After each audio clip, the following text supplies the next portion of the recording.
당신은 매일 아침 인생에서 가장 중요한 4시간을 잃고 있습니다. 그리고 그것이 당신의 모든 것을 망치고 있습니다. 정약용은 18년의 유배 생활 동안 새벽 4시에 일어났습니다. 단 하루도 빠짐없이 비가 와도 절망해도 아파도 새벽 4시 그는 일어났습니다. 그리고 그는 이렇게 말했습니다. 하루를 지배하는 자가 인생을 지배한다. 18년 동안 26,280시간. 이 시간이 쌓여서 500권의 책이 되었습니다. 만약 정약용이 당신처럼 5분만 더를 눌렀다면 조선 최고의 학자는 존재하지 않았을 겁니다. 오늘 이 이야기를 끝까지 들으시면 당신은 깨닫게 될 겁니다. 왜 당신의 하루가 흐려지는지, 왜 당신의 계획이 무너지는지, 그리고 어떻게 그것을 바꿀 수 있는지. 자, 시작하겠습니다. 정약용이 유배지에 도착한 첫날 밤, 그는 잠을 이룰 수 없었습니다. 18년. 언제 끝날지 모르는 유배. 가족도 없고 책도 없고 희망도 없었습니다. 그는 생각했습니다. 이대로 무너지면 나는 끝이다. 18년을 그냥 보내면 나는 죽은 것과 같다. 그날 밤 그는 결심했습니다. 유배지에서도 나는 학자로 살겠다. 하루하루를 낭비하지 않겠다. 그리고 다음 날 새벽 4시 정약용은 일어났습니다. 그날부터 18년 동안 단 하루도 빠짐없이 새벽 4시에 일어났습니다. 비가 와도 눈이 와도 아파도 절망스러워도 새벽 4시 그는 일어났습니다. 왜 그랬을까요? 정약용은 이렇게 적었습니다. 아침을 지배하면 하루를 지배한다. 하루를 지배하면 인생을 지배한다. 그는 깨달았습니다. 자신이 통제할 수 있는 건 과거도 아니고 미래도 아니고 오직 오늘 이 하루뿐이라는 것을, 그리고 그 하루도 아침을 잃으면 통제할 수 없다는 것을 생각해 보세요. 당신의 아침은 어떻습니까? 알람이 울리면 5분만 덜을 누릅니다. 일어나서는 핸드폰부터 봅니다. 씻고 나오면 시간에 쫓깁니다. 출근하면서 오늘 뭐 했지? 라고 생각합니다. 아침을 잃은 하루는 이미 무너진 하루입니다. 정약용은 새벽 4시에 일어나서 가장 먼저 한 일이 있습니다. 하루를 설계한 것. 그는 종이를 펼치고 오늘 해야 할 일을 적었습니다. 3가지만, 딱 3가지만 적었습니다. 오늘 읽을 책, 오늘 쓸 글, 오늘 가르칠 내용. 그리고 그는 이렇게 기록했습니다. 3가지를 정하면 하루가 명확해진다. 하루가 명확해지면 흔들리지 않는다. 많은 사람들이 착각합니다. 계획을 많이 세우면 많이 이룰 거라고. 하지만 정약용은 달랐습니다.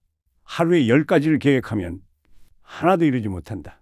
하루에 3가지를 계획하면 3가지 모두 이룬다. 적게 계획하고 확실히 실행하라. 이것이 정약용의 원칙이었습니다. 정약용은 새벽 4시부터 8시까지 4시간 동안 가장 중요한 일을 했습니다. 책을 읽고 글을 쓰고 생각을 정리했습니다. 왜 새벽이었을까요?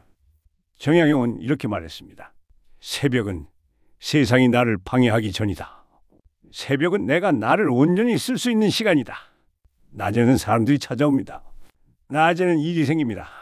낮에는 예상치 못한 일들이 터집니다. 하지만 새벽은 다릅니다. 새벽은 아무도 깨우지 않습니다. 새벽은 아무 일도 일어나지 않습니다. 새벽은 온전히 나만의 시간입니다. 정약용은 18년 동안 매일 새벽 4시간을 자신에게 투자했습니다. 하루 4시간, 일주일이면 28시간, 한 달이면 120시간, 1년이면 1460시간, 18년이면 26,280시간. 이 시간이 쌓여서 500권이 넘는 책이 되었습니다. 만약 정약용이 아침을 포기했다면 이 모든 것은 불가능했을 겁니다. 정약용은 주변 사람들도 관찰했습니다. 누가 성장하고 누가 멈춰 있는지. 그리고 그는 발견했습니다. 아침을 가진 사람은 성장했고 아침을 잃은 사람은 멈췄습니다. 그는 이렇게 기록했습니다. 아침에 일어나지 못하는 자는 인생도 일으키지 못한다. 이 말이 가혹하게 들릴 수 있습니다. 하지만 정약용이 본 현실은 이랬습니다. 아침에 늦게 일어나는 사람은 하루 종일 쫓겼습니다.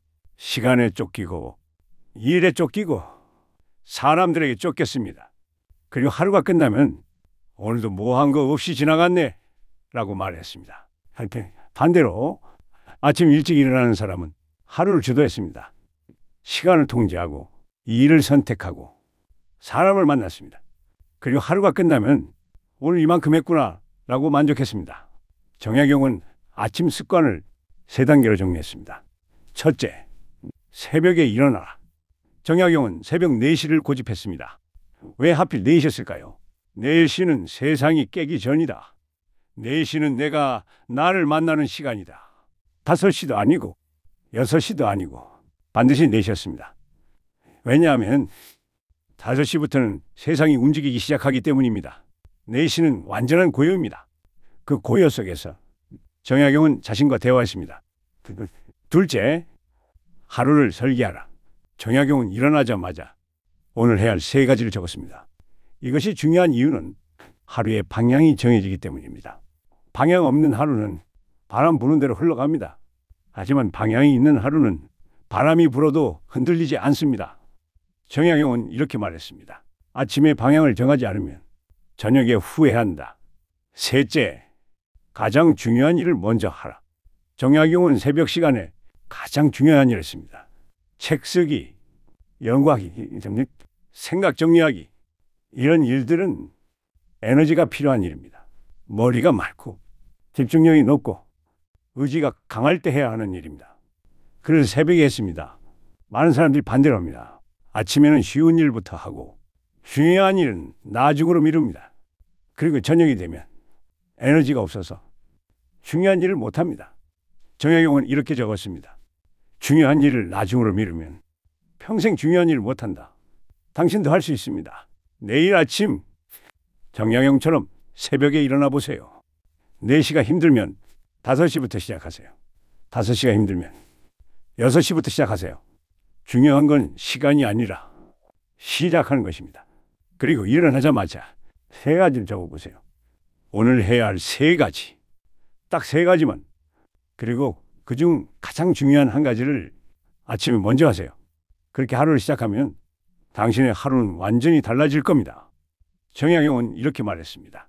아침을 바꾸면 하루가 바뀌고 하루가 바뀌면 일주일이 바뀌고 일주일이 바뀌면 한 달이 바뀌고 한 달이 바뀌면 1년이 바뀐다. 그리고 1년이 바뀌면 인생이 바뀝니다.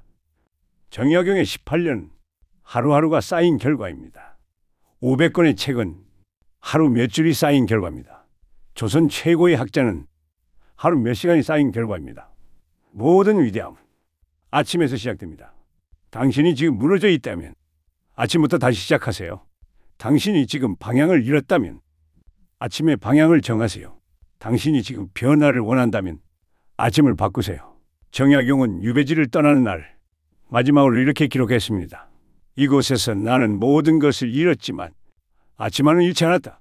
그래서 나는 아무것도 잃지 않았다. 정약용의 마지막 문장입니다. 하루를 지배하는 자가 인생을 지배한다. 당신이 내일 아침 일찍 일어나는 그 선택이 당신의 1년을 바꿀 것입니다.